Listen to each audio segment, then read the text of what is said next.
Did the Carthaginians sacrifice their own children to gain the favour of the gods? This is something that appears in Greek and Roman sources talking about the Carthaginians, but obviously the Greeks and the Romans are not only outsiders, but they're very frequently rivals and often enemies of the Carthaginians. Although the Carthaginians had an extensive literature of their own, it hasn't survived directly. We get fragments of it, glimpses of it from the Greek and Roman versions, from people who translated or copied or lifted parts. But again, we see Carthaginian culture from the outside and generally from the hostile view of an enemy. So quite a lot of people have said, well, you know, this is clearly just propaganda. This is blackening the reputation of your enemies, saying they're so terrible, obviously we had to fight them, we had to defeat them. In the case of the Romans in 146 BC, we had to destroy Carthage. It's a little more complicated than that. So the evidence isn't 100% clear either way. And my inclination actually is that probably child sacrifice did occur, though how often is a little bit harder to say.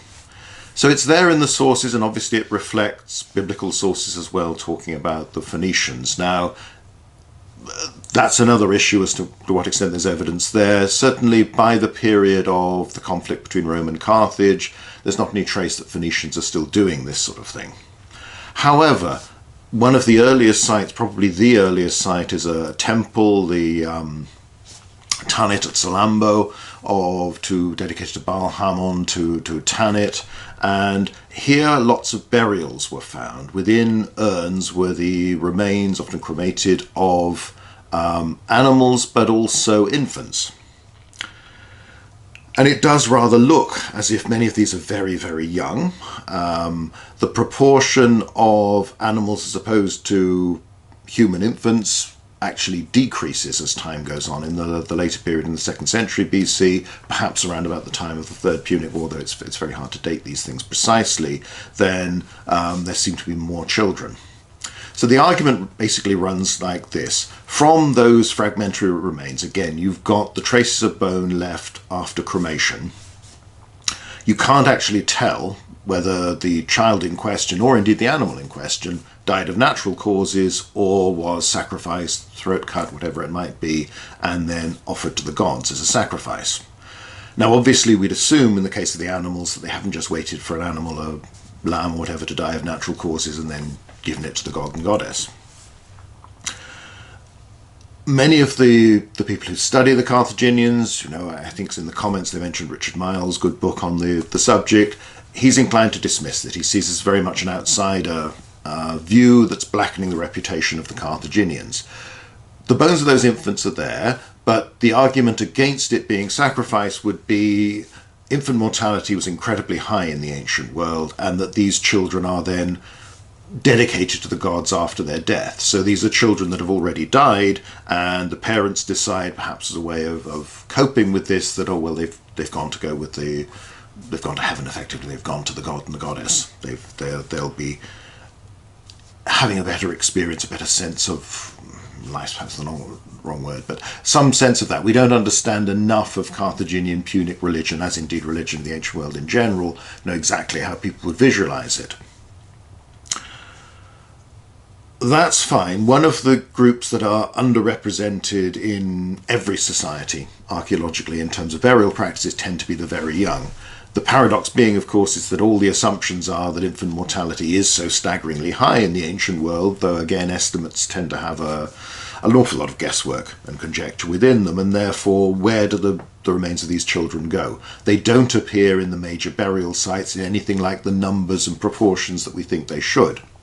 So is this a rare case of where we're actually seeing where at least some, perhaps the young children of the aristocracy who die young, how their remains are treated, and their remains are treated with respect? Now there's one school of thought within the archaeological community that says, well, given that so many children die when they are terribly young, that as emotional protection, parents, adults don't invest as much love, emotion into their relationship with those children until the children have lasted long enough, have lived long enough to make this investment worthwhile, and that essentially they just accept it as part of life that you're going to lose lots of children. Now you could go back 100 years or so, and the infant mortality rates in Britain were pretty high. Most families seem to lose one or two. but they often had very big families, Victorians and the like.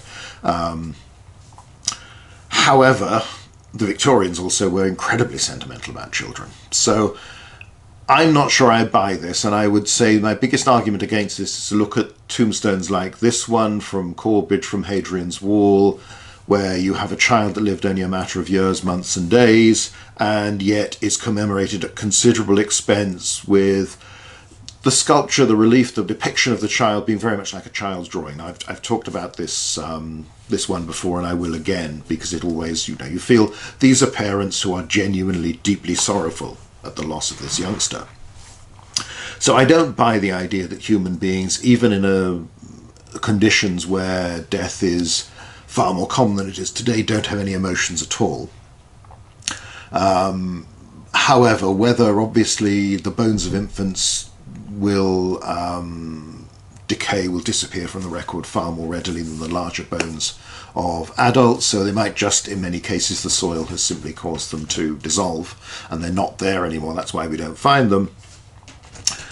Or it might be they're not buried with the level of grave goods that allow us to find graves. We should remember as well that, yes, we often base our understanding of many periods and many cultures, particularly in prehistory, based around primarily their grave finds, that still we find a very, very tiny proportion of the overall number of people in the ancient world in terms of their physical remains. So we have a very tiny sample of any society's commemoration of its dead. I look at it this way. To me, the combination, the fact that you have animals buried in exactly the same way as children, suggests that at least some of the children are sacrifices. Now, it could well be, and it's plausible enough to imagine, but it is no more than imagination, that, again, if you have an infant who's born and, he's your firstborn son, but he dies very, very young, then you decide he's been an offering to the gods. The gods have taken him, and therefore you dedicate the remains accordingly within the temple, as if it was a sacrifice, but you haven't actually killed your child.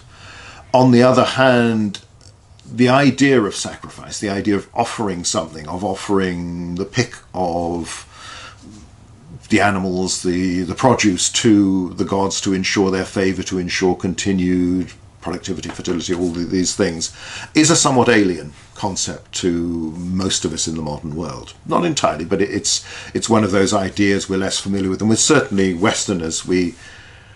In the main, we can't really imagine ourselves slitting the throats of animals to let their blood drain out at all, whether to eat them as meat. We're so distant from the way food is produced in many cases that it's something we struggle to imagine, and yet was perfectly normal in many societies for a long time. If you have a concept of sacrifice, then the idea is that you are offering something of value to the gods for their favour, so that in return it's part of your relationship with them, it's showing them that you revere them, respect them, and want their assistance, all of these things. Again, that's putting it fairly simply, but that's basic idea. If you think in those terms, then what is more precious to offer than a child, and your own child in particular? And you could go back to the story of Abraham and Isaac and the Genesis. The Romans, on a few occasions that we know about, carry out human sacrifices as rituals. So, for instance, when they're threatened by the Cimbrian Teutones, they bury a Greek and a Gallic couple under one of the forum areas in Rome, bury them alive, presumably. There are a few later. The boundary between gladiatorial combats as a sacrifice as part of a funeral games to being simply just a mark of respect, a display of wealth, to be an entertainment, there is that process. So human sacrifices have occurred in a fair few societies, if not every society. And again, if you're thinking in terms of something of greatest value, then what is more valuable than a child? And there are some cases of suicide that seems more of a ritual thing, an atonement of Carthaginian leaders, particularly in more desperate stages, as well as, of course, the practice of crucifying unsuccessful commanders for their failure by their own officers, basically, which does happen more in the earlier period, First Punic War, the truceless war against the mutinous troops and this sort of thing, than in the Second Punic War, but it's there. And whilst you could just see this as, pour encourager les autres, to encourage the rest, there may also be an element of atonement. Something has gone wrong, our relationship with the gods has been sullied, therefore we've lost, we need to do something about it. So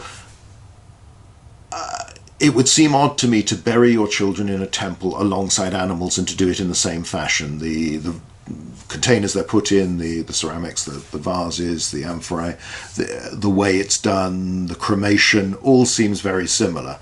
So although you cannot prove it either way, so it is quite possible that this is just a calumny inflicted on the Carthaginians by outsiders, the evidence such as it is leaves more than the possibility open that it is actually genuine sacrifice. Now, it might be that a lot of periods, in a sense, you have the surrogate. Instead of actually giving your child, you give an animal instead. And it might be that some of those children have died naturally and therefore they cremate them in this ritual way, as saying, well, the gods have claimed them, and do it that way. On the other hand, it seems to me likely that at least some of the time these sorts of infant sacrifices did occur. So you can't prove it. Ultimately, as with so much of ancient history, we don't know, but to my mind, the evidence points more in favour of this happening at least sometime and reasonably often for it to be a recognised and accepted part of society and ritual, than that it's purely an invention of the outsiders. But in the end, you have to make up your own mind about that sort of thing.